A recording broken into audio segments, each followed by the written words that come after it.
So I'd like to do, and this is the most important aspect of this event, which is the presentation of our report.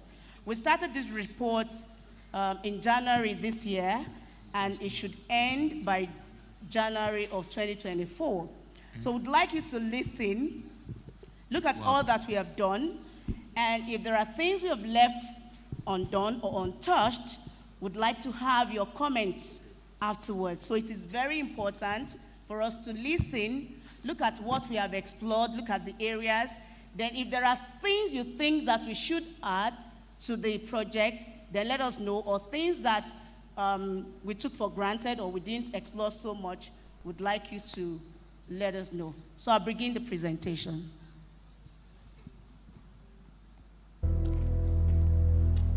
Sex for grades. University professors sexually harassing and blackmailing their students.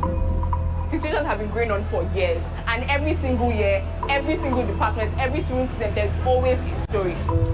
We all hear about it, but it's almost never proven. The very first advice I got was don't ever go to your male lecturer's office alone. That's fine, thank you. It's as if almost everybody in Nigeria and Ghana knows somebody who's been sexually harassed by a lecturer. Nobody wants to listen, nobody wants to believe victim. It is crazy. I know a lot of people that have been abused and nobody is trying to do anything. For the past year, I've been working with BBC Africa Eye to build a team of female investigators.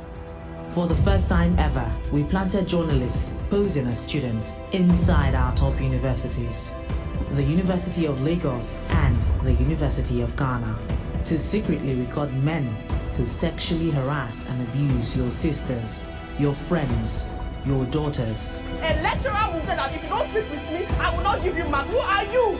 It's about dehumanizing your fellow human being. I'm a human being. I have rights to my body. You'll be shocked by what you'll see. Professors, senior lecturers, grooming and seducing students. How many guys actually created for? How many guys today? Hopefully for the girl now, instead of paying for it. Paying for it with our body. When somebody's trying to pressurize you for sex in exchange for marks, it is a criminal offense. My name is Kiki Mordi. Lecturers who harass their students, I want you to know, Africa Eye has been watching.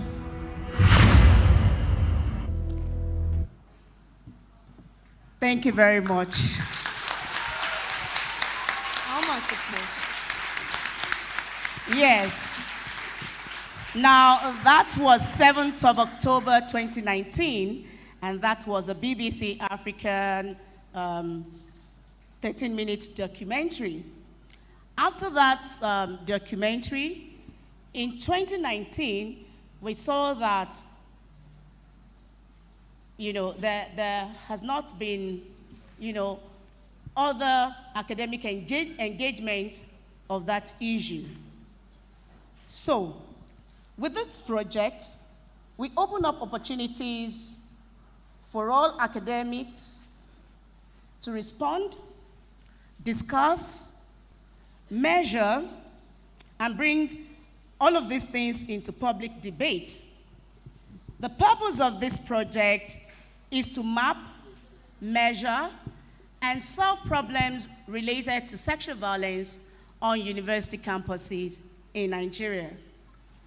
Now, our objectives are as follows. 1, we want to identify the extent to which universities have followed up on the Violence Against Persons Prohibition Act, that's the VAP Act, and state laws on sexual and gender-based violence. 2, we want to understand the experiences regarding safety and inclusion of students and staff on the campuses of universities in Nigeria through a survey and focus group discussion.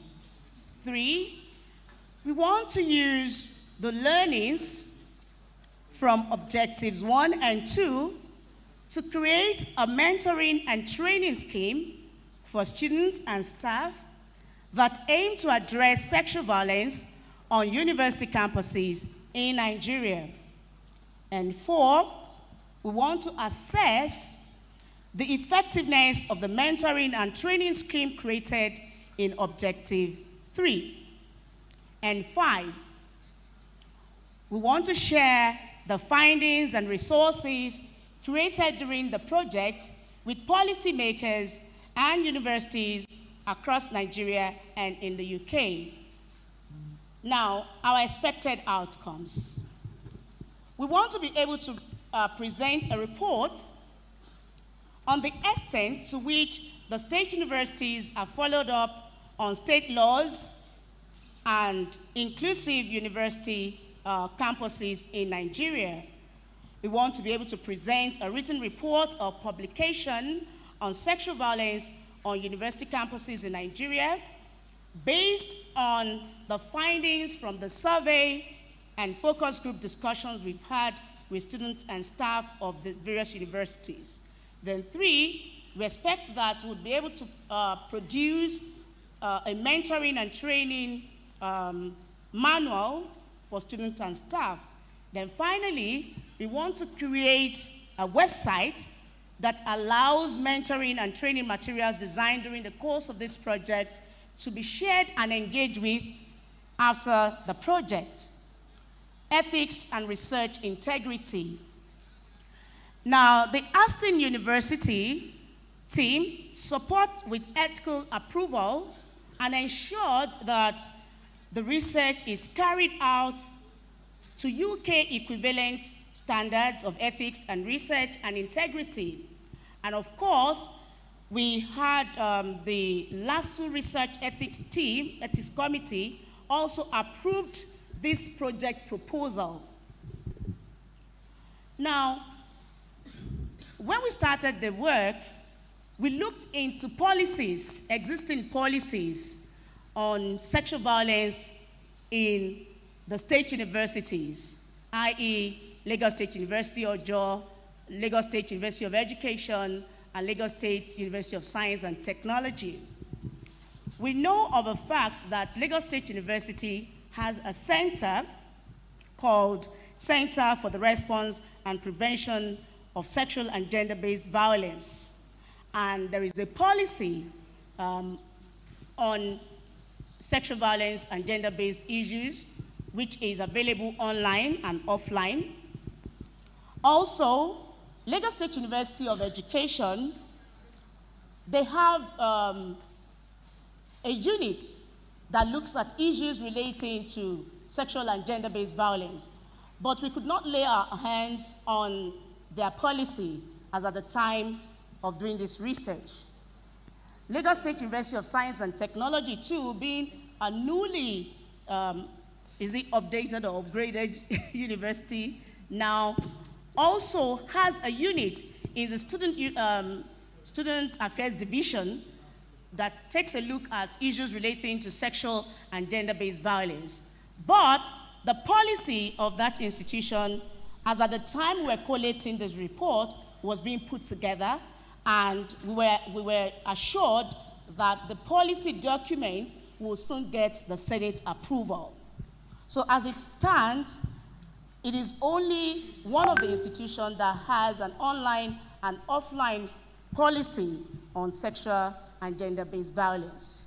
And we thank God that the ministry is here, ably represented, and we hope that this gap will be filled after this engagement. Now, we also looked at Lagos State Domestic and Sexual Violence Agency. We went there. They handle issues relating to gender and domestic violence. They have a connection with secondary schools, but there is no direct link with Lagos State Domestic and Sexual Violence Agency with tertiary institutions.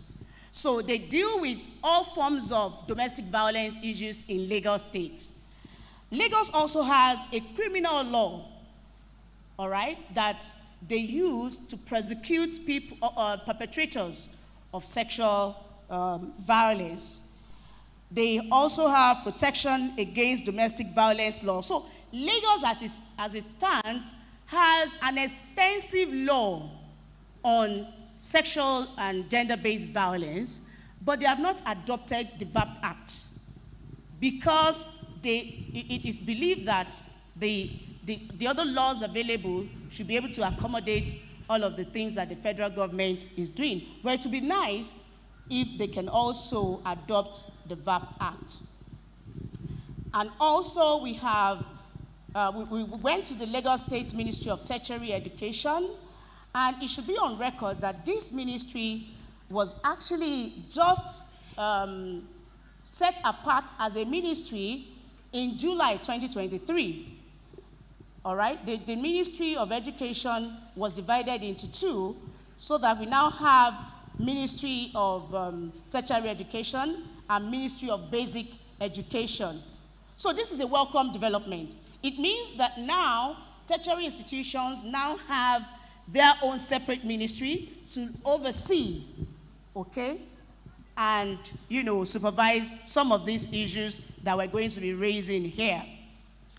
Now, our methodology for this project is in two. We had both qualitative and quantitative methods. For the quantitative data, we used survey method to seek anonymous responses to a set of questions regarding participants' information on general bios such as age, their school, their college, knowledge of what sexual violence means, and its components. We also asked about knowledge about existing policies in their schools, knowledge and awareness on VAP Act. In all, the population of the study was 376 participants spread across the universities, and only 11 were lecturers. For the qualitative data, we used listening exercise and Mente app to get participants' responses on a set of questions. The population of this study was 115 staff and students. The listening exercises were then analyzed using reflexive thematic analysis theory.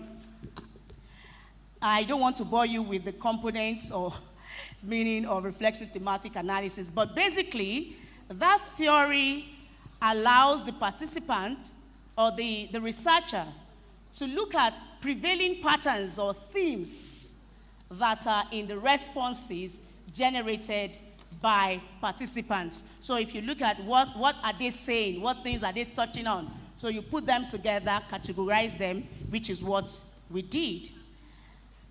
Now, let us look at our presentation of data. We'll just show you extensively what we did. That's the survey report. Now, knowledge of sexual violence. Okay, that's it. Can we see? Do you know what sexual violence means? We had 321 students who said yes. All right. The next report is about their knowledge about what they would categorize under sexual violence. And you can see some of the items they picked. The next was, have you ever experienced any form of sexual violence? We can see that in that survey, both students and staff have experienced one form of sexual violence or another. Now, have you ever heard of others experiencing sexual violence in your university, and have they reported to the police? We can see that we have quite a number of yes. All right. Then the next one, do you know whether there is a center for complaints related to the prevention and handling of sexual violence at your university? All right. We have, I don't know. 167 students say that they don't know if there is a center for complaints, all right, out of just 300 and something participants. So that's a lot. Now, some said, yes, there is one. Some No, there is none.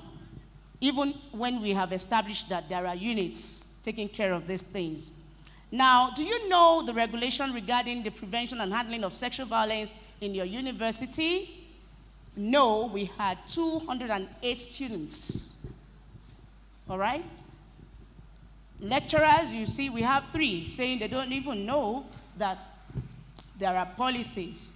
The next question, do you know whether there is a policy document for the prevention of sexual violence at your university? I don't know. Now, you can see the graphs for I don't know. I'm moving on very fast. Can we just show the slides up till sexual violence often occurs because the way women dress or behave that is considered inviting. All right? Some agreed, some did not.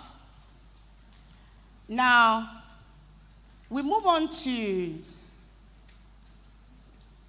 would you like to be a volunteer or tutor for the prevention of sexual violence management in your institution?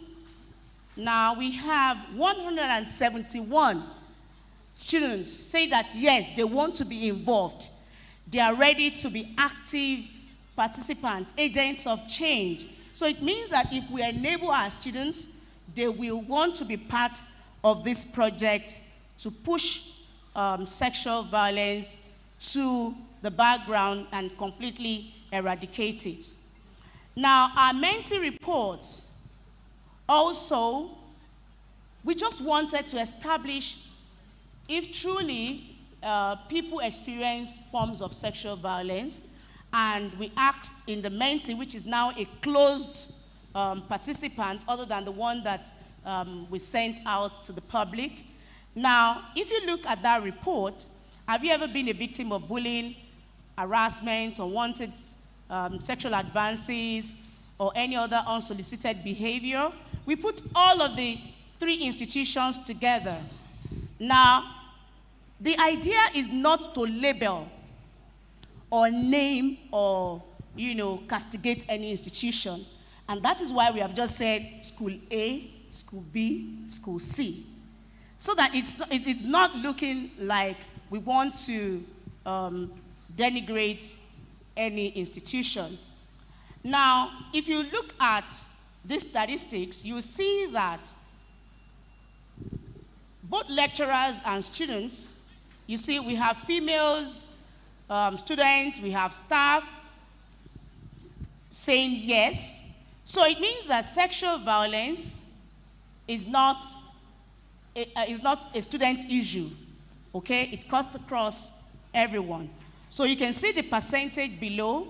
You have 61% say yes, they have had one form of sexual violence or another. All right? Unsolicited touching, I think that is a general one. That's a general one. Some people cannot do without touching. And there are people who don't want to be touched without you asking their permission. All right? I know some people who are guilty of that already. So do you know where to get support and help if you have experienced any inappropriate behaviors? We can see all of these things point to the fact that this thing is real. It's happening. Some people ask, what is the percentage? Is there a pandemic?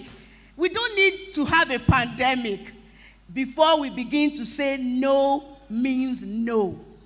We don't have to get to an emergency stage, then we begin to work. Even if it is just one person, if you harass or violate one person out of 1,000, it is still significant. Baobab, am I correct?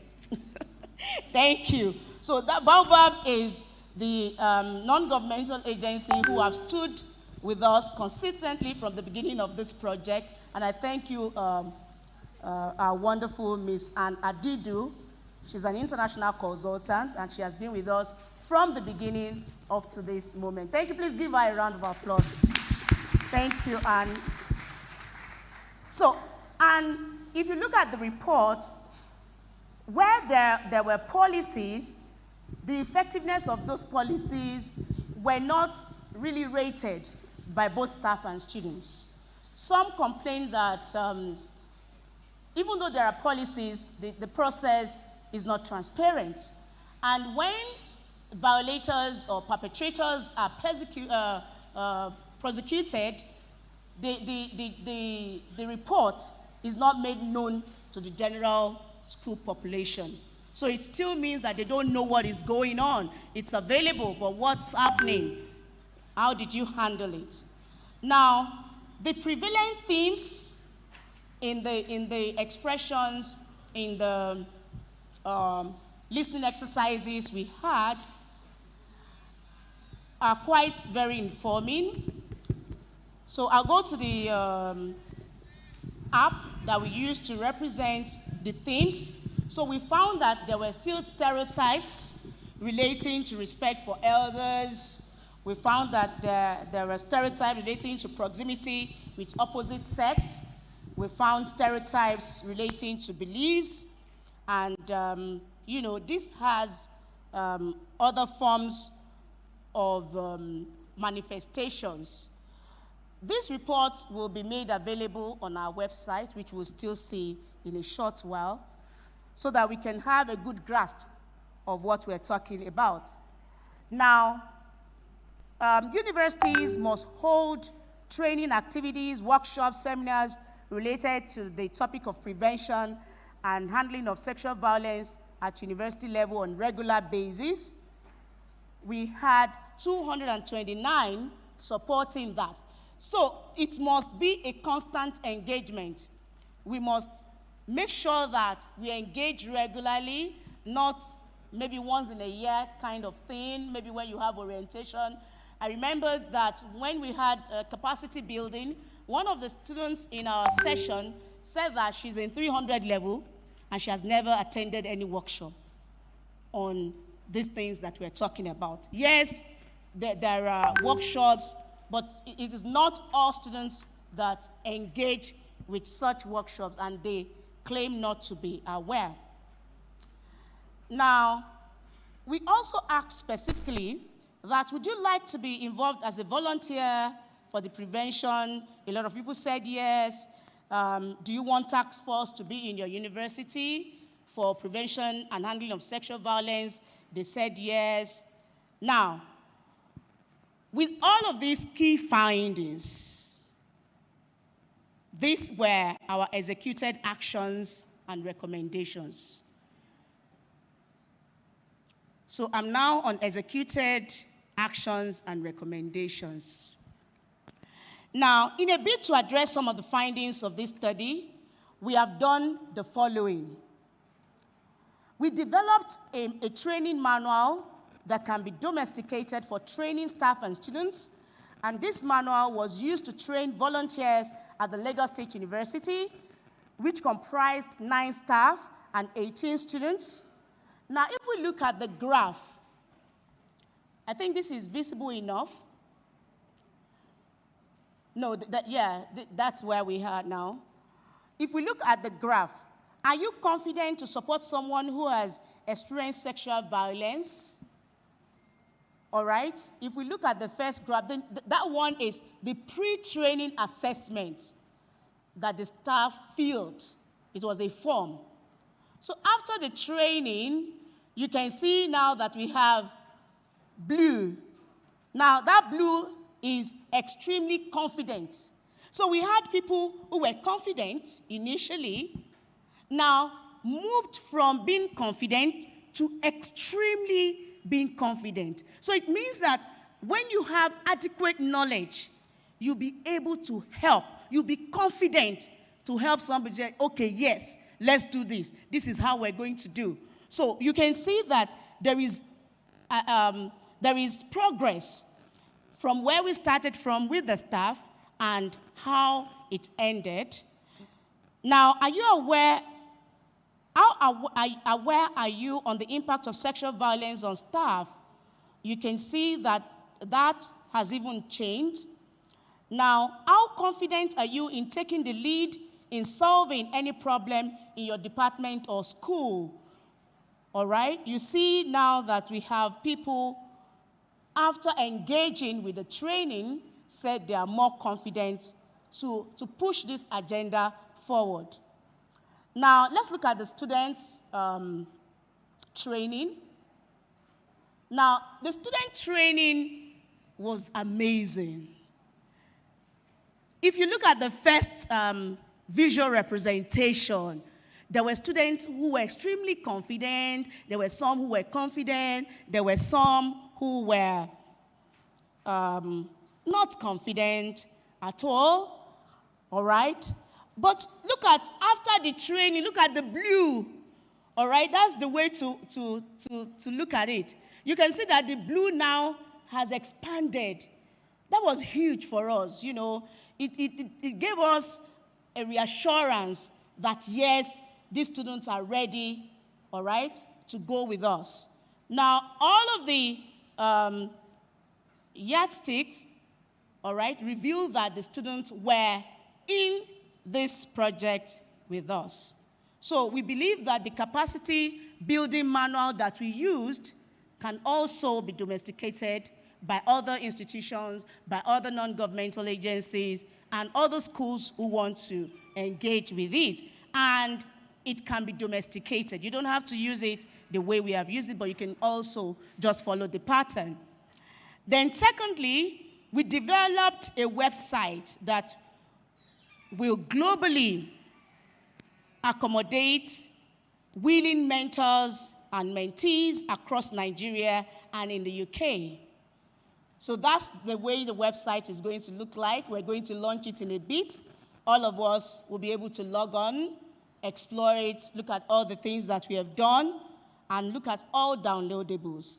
Then 3, we've developed creatives around issues relating to sexual violence. Those are stickers. Can we see that? Please, can we give ourselves a round of applause? The students. Now, you can see some of us wearing these T-shirts. These ideas are not ours, okay? They were from students and staff who participated in the capacity building training workshop. And we're going to acknowledge them. We have acknowledged them on the website, and I'll still acknowledge them. So for everyone who is here today, you're going to get a sticker to take home. You're going to get a sticker that you can stick on, maybe on the door to your office, in your exercise book, anything at all. Because, thank you. Now you can see, men can be aroused too. Let's hear you. So those were the reactions that we got and ideas. And the height of the brainstorming session we had at the capacity building, we'll all see it in a short while, courtesy of a very good friend, Mr. Koti Hungbo. Please give him a round of applause before we get to his session. We're going to show a short video of the whole essence of this project in a short while, which is just about 3 minutes. Now, all of these ideas, all of these creatives didn't come from the researchers. They came from participants, from students. All the ideas of the stickers, I didn't have to do anything with this thing. So it shows that our students are very creative. We have staff who are very creative and who are ready to contribute maximally to everything that we need to do. Now, our recommendations. We recommend that schools continue to engage students and staff to create more creatives around issues as they arise in the handling and prevention of sexual violence. Note what I said, as issues arise. So the ones we have found may not be visible again. There may be new modes of perpetrating these things. So as issues come, university staff, mentors should be alert and take to those issues and put them out there for our students to see. during our capacity building, we had a debate between the male students and the female students. And that was a very important discovery for us as old schools.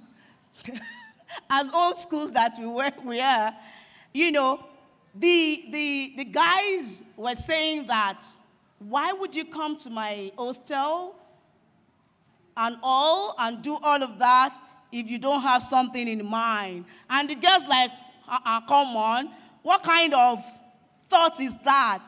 That it doesn't mean anything. So the girls were shocked. The girls that participated in the session we had were shocked that this is the way you think. You think because I'm nice to you, I'm giving you green lights? No way. Green lights.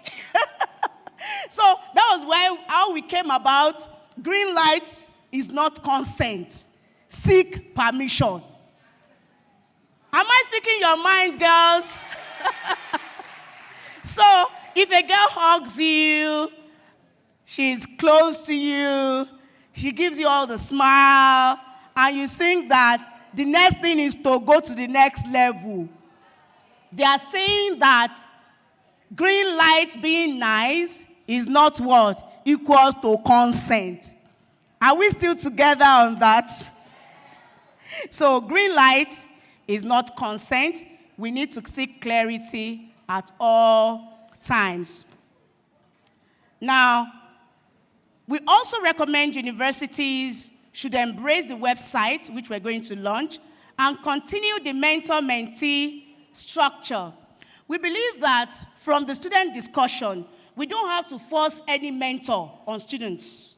Let them choose whoever they want to be their mentors. It could be people in their schools or people outside of their campuses. But the only thing is that the mentors we're choosing are people in the academic environment.